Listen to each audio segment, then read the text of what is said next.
धाकड़ खबर, बेखौफजुमा बेबाक अंदाज।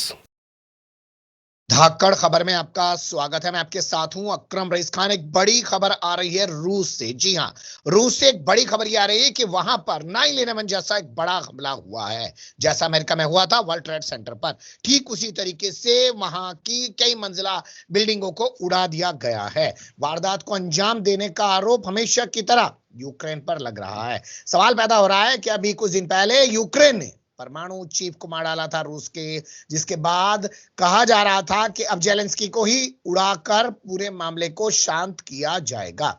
ट्रंप भी सत्ता में आने चुके हैं, शपथ लेने जा रहे हैं। वो भी कह रहे थे जंग को रोक देंगे, लेकिन जंग रुकने के बजाय लगता है फैलती जा रही है। और क्या तीसरा विश्व युद्ध होकर रहेगा? इस सवाल के आसपास अपनी एक छोटी सी बातचीत मैं करने जा रहा हूं कृष्णकांत जी के साथ, यानी के जी के साथ, जो भारतीय वायुसेना के रिटायर्ड ऑफिसर हैं और जियो पॉलिटिक्स पर वाकई में अपनी पैनी और गहरी नजर रखते हैं। वैश्विक हलचल का जो बुलेटिन है वो मैं उनके साथ रिकॉर्ड कर चुका हूं। उसके बाद ये खबर आई तो मुझे लगा कि एक अलग से बातचीत कर ली जाए। बहुत शुक्रिया सर वक्त देने के लिए। थैंक यू मिस्टर अकरम। मैं आपको बहुत परेशान कर रहा हूँ आजकल। एक बुलेटिन तो करता ही हूँ आपके साथ आधे घंटे का, और उस आधे घंटे के बुलेटिन के लिए आपको कई घंटे मंथन करना पड़ता है पहले, और अब ये छोटी छोटी सी बातचीत के लिए भी आपको दुखी कर रहा हूँ। नहीं, ठीक है। ये मसला यदि पहले वाले हमारे वीडियो को देख ले, यानी आज जो हम दोनों ने बनाया है, आपने इंटरव्यू जो लिया है, उसके अंत में जो मैंने कहा है कि किस तरह खामोशी रूस का और किस तरह चीजें उस टिपिंग पॉइंट या बॉइलिंग पॉइंट पे पहुंच रहा है, जहां से एक बहुत जबरदस्त धमाका होने वाला है। और इन चीजों से बेखबर या जानबूझ के यूक्रेन की पूरी कोशिश है, बाइडेन एडमिनिस्ट्रेशन की पूरी कोशिश है कि ट्रंप के आने से पहले इसको जहां तक संभव है भड़का दिया जाए, जिसका नतीजा यह है जिसके लिए हम दोनों बैठे हैं फिर से। जी, क्या हुआ है आज असल में, जिसको कहा जा रहा है कि 9/11 जैसा वर्ल्ड ट्रेड सेंटर जैसा बड़ा हमला हो गया है रूस में? 9/11 एग्जैक्टली नहीं है, वहां तो खैर हवाई जहाज से किया गया था, और जब अमेरिका युद्ध में नहीं था तब वहां किया गया था। यहाँ पे ऐसी उम्मीद थी कि कई जगहों पे यूक्रेन के अटैकम्स मिसाइल्स, लॉन्ग रेंज मिसाइल्स या हाइपरसोनिक मिसाइल जो अमेरिका, फ्रांस, जर्मनी से आ रहे हैं, उनका इस्तेमाल होगा। ड्रोन्स का इस्तेमाल बहुत दूर दराज में होगा। इस उनमें से वह एक है। लेकिन फिर भी 9/11 से कुछ सिमिलैरिटी जरूर इस मामले में। मैं बताता हूं कि पहले हुआ क्या। जैसा आपने सही कहा कि यूक्रेन ने जो अटैकम्स मिसाइल दागे और उसके बाद से एक टेररिस्ट अटैक में इनके लेफ्टिनेंट जनरल को मार गिराया, वह भी मास्को के अंदर में। उसके बाद से रूस ने धमकी दी, और साथ साथ इन लोगों ने कीव में, यानी राजधानी में, यूक्रेन के राजधानी में, वहां का जो सेंटर था उनका, पूरे टेररिस्ट सेंटर कहें या एक वह सेंटर जहां से सब प्लानिंग होती है, सीक्रेट एजेंसीज जहां थी, जिसको कहते हैं कि रोस्तोव का बदला लेने के लिए रूस ने अटैक किया। डिसीजन हब सेंटर, जहां निर्णय लेने वाले बड़े बड़े लोग बैठते हैं, लेफ्टिनेंट जनरल या मेजर जनरल इसके इक्विवेलेंट बैठते हैं, या सिविलियन स्टाफ बैठते हैं। अभी तक रूस ये नहीं कर रहा था, उसने आक्रमण किया। कितनी हताहत हुए, कितने मारे गए, क्या तबाही हुई, वह सब हमें नहीं पता, लेकिन ऐसा लग रहा था कि रूस अब शुरू करेगा।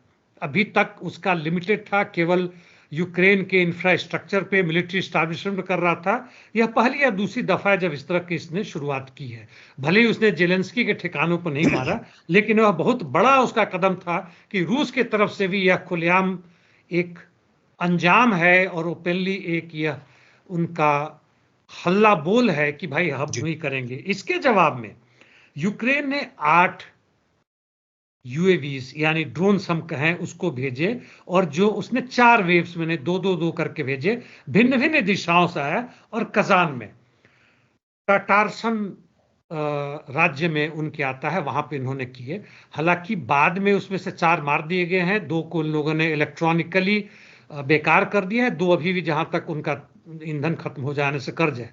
लेकिन मारने के पहले उन लोगों ने जो बड़े बड़े 35-36 मंजिले थे, जिसपे उम्मीद नहीं की जाती कि मारा जाएगा, और टटारसन में जाके ये मारेंगे, सैकड़ों नहीं हजारों किलोमीटर दूर पर इस तरह से आके उन्होंने भारी तबाही मचाई।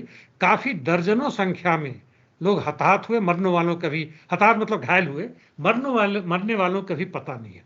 और यह खुलेआम अंजाम है यूक्रेन के तरफ से और उसके पीछे पेंटागन और नेटो के सारे ताकतों के हिसाब से यह अपने आप में नहीं कर सकता एग्जैक्ट की पॉइंट पर पहुंचना, वह भी मिसाइल के बिना केवल यूएवी से।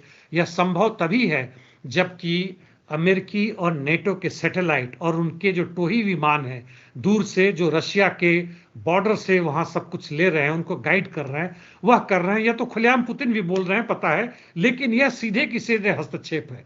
तो मैं यह कहना चाहूंगा कि जो भी युद्ध विराम की चर्चा भले ही आने वाले राष्ट्रपति कर रहे हो, उनको डर लग रहा हो कि कहीं थर्ड वर्ल्ड वॉर में ना हो जाए।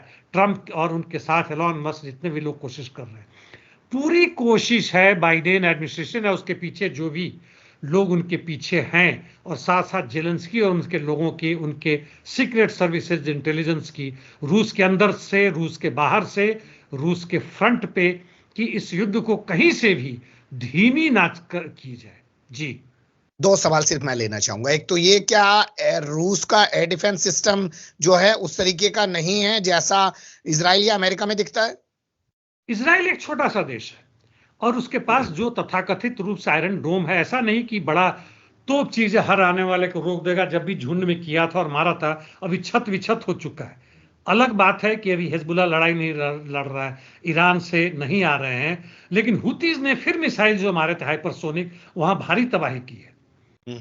अमेरिका की बात है, अभी तक हम लोगों ने चेक नहीं किया। जहां तक रूस की बात है, बहुत बड़ा क्षेत्र है और बहुत जगहों में फैला हुआ है, दुनिया का सबसे बड़ा देश उस हिसाब से, और हर जगह एयर डिफेंस मिसाइल उन्होंने जितनी भी कोशिश की है, बहुत जबरदस्त, S-400 हो या दूसरे तरह के एयर डिफेंस मिसाइल हो, बहुत ही ताकतवर हैं। लेकिन यह जितने भी हैं एयर डिफेंस, 2 तरीके का होता है। एक तो वो अपने पिन पॉइंट पर, खास जगह पे, जैसे हमारा द्वारका यहाँ पर लगाए ताकि मारे ना सके, और आने वाले जितने भी विमान हैं उनको भिन्न भिन्न तरीकों से गिराए।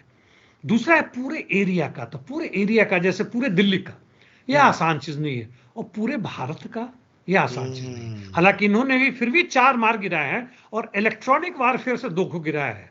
जी, चलिए, एक सवाल यहाँ पे फिर ये बनता है कि मान लीजिए इसी को अगर हम कहें कि रेड लाइन है, और इसके बाद अगर पुतिन जो है परमाणु चला दें, चाहे मिनी ही चला दें, तो क्या उनके लिए बुरा नहीं होगा? अमेरिका तमाम दुनिया को लेकर उन पे टूट पड़ेगा? रेड लाइन की जहां तक बात है, रशिया पीछे हटता जा रहा है। पहले टैंक नहीं आना था, टैंक आए अमेरिकी वगैरह, और कहा गया कि अभेद्य है, नहीं मार सकते। जैसे पेटेंट टैंक आया था हमारे यहाँ 1971 में, पाकिस्तान के माध्यम से उन लोगों के जनरल ने कहा था कि हम टहलते हुए दिल्ली पहुंच जाएंगे। क्या हुआ हमें पता है। यहाँ भी इस तरह के फ्रांस, जर्मनी, सबके जितने भी थे वह टैंक पहुंचे। टैंक के बाद से उनके मिसाइल पहुंचे, उसके बाद से एयर डिफेंस सिस्टम तो पहुंचा ही पहुंचा, नासा जो थे। अब long range missile, hypersonic missile पहुंच चुके हैं। अब F-16 आ रहे हैं। एक एक करके उन्होंने हर रेड लाइन तोड़ी है, और टेररिज्म को भी उन्होंने सपोर्ट किया है। लेफ्टिनेंट जनरल तो खैर मारे गए, उनके सिविलियंस भी मारे जा रहे हैं। जो कहीं के जिले के अध्यक्ष हैं, जो सिविल साइड से, उनको भी मारे जा रहे हैं। और मास टेररिस्ट अटैक भी किया जिसमें 150-150 से लोग मारे गए दूर दराज में। ये काम ये कर रहे हैं तो नजर आ रहा है। और यदि पुतिन हर रेड लाइन को क्रॉस करते रहे तो पुतिन की जनता, पुतिन की मिलिट्री, हमें पता है एक बार विद्रोह हो चुका था, वहां के जो भी पहले के थे मारे गए। PMC वैगनार के जो हेड थे वो मारे गए, वो किया गया, वो मास्को तक नहीं पहुंच पाया। लेकिन पुतिन का विद्रोह भी तो हो रहा है, उनके खिलाफ में भी लोग उठ रहे हैं, पुतिन का साथ देने के बावजूद भी, कि पुतिन ने पूरे देश को एक किया। जहां तक थर्ड वर्ल्ड वॉर होने की बात है, वह होगा तो क्या पुतिन को लोग नहीं मारेंगे? पुतिन का पूरा रशिया ही बर्बाद होगा, पूरा विश्व ही बर्बाद होगा। फिर पृथ्वी कितने रहने लायक होगी, उस पर हम लोग शायद विश्लेषण नहीं कर पाएंगे। जी, चलिए, बहुत शुक्रिया। एक छोटा सा अपडेट था, मुझे लगा कि आप लोगों के सामने रख दूं, और सर में उसमें बहुत बारीकी से हम लोगों की एक बार फिर से मदद की। धन्यवाद। फिर आपके साथ किसी और मुद्दे पर जुड़ेंगे। धन्यवाद sir. Thank you mister Akram.